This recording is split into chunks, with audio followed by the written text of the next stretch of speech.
C'est toujours un plaisir de vous retrouver. Bonjour et bienvenue. Le gouvernement a approuvé le raccordement au réseau électrique pour la période 2022-2026. C'était hier au Conseil des ministres.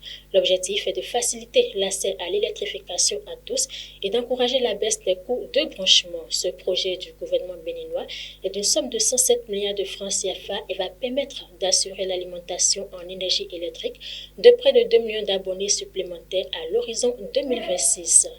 Audience hier mercredi au cabinet de la Haute Cour de justice. Une délégation du réseau des organisations de la société civile de l'Afrique de l'Ouest, ROSCAO, conduite par le président Paul Kofi-Adaou, a été reçue. Au cœur des échanges, la collaboration entre l'institution et la société civile, ainsi que la tenue des élections inclusives. Le président et sa délégation ont souhaité que l'institution dirigée par Cécile de Travaux Zinzinoré œuvre auprès des institutions afin que les dispositions instituant les 10% de suffrage soient levées.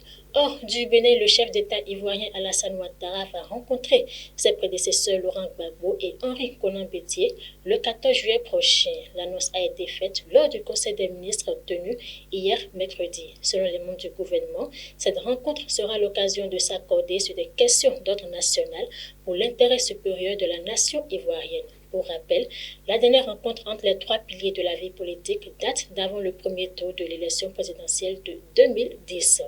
En sport, les rencontres pour la deuxième journée de la CAN féminine ont livré le verdict. L'équipe de la Zambie a pris la tête du groupe B avec 4 points au thème du match qu'il a opposé à son homologue de la Tunisie ce mercredi. Score final 1-0 en faveur des Zambiennes.